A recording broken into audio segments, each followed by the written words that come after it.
Start. नमस्कार सम्पूर्णमा, म यसै एडभान्स एकाडेमीको कक्षा 8मा अध्ययन छात्रा प्रश्न थापा मगर।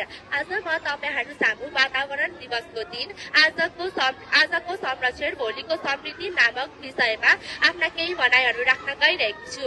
वातावरण हाम्रो जीवनको आधार हो। हरियाली वन,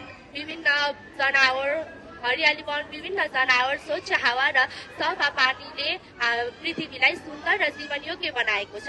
तर बढ्दो प्रदूषण, वन विनाश र प्राकृतिक स्रोत साधनको अनुचित प्रयोगले गर्दा वातावरणमा नकारात्मक असर परेको छ।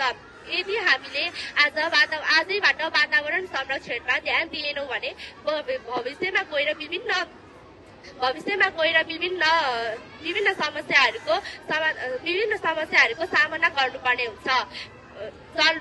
जलवायु परिवर्तन, पानीको अभाव, विभिन्न रोगहरू बढ्नेछन्। त्यसैले वातावरण संरक्षण गर्नु प्रत्येक नागरिकको कर्तव्य हो। वातावरण संरक्षण गर्नको लागि बोट बिरुवा रोप्ने, फोहोरको उचित व्यवस्थापन गर्ने, प्लास्टिकको प्रयोग कम गर्ने तथा प्राकृतिक स्रोत साधनको उचित प्रयोग गर्नुपर्छ। विद्यालय समुदाय र सरकारले पनि वातावरण संरक्षणका कार्यक्रमहरू सञ्चालन गर्नुपर्छ। अन्त्यमा आजको संरक्षण भोलिको सुखी समृद्धि र शान्ति समाज निर्माण गर्न सक्छ।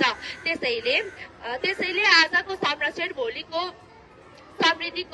समृद्धि नाराका साथ हामी सबैले वातावरण संरक्षण गर्न योगदान पुर्याउनु पर्छ। धन्यवाद।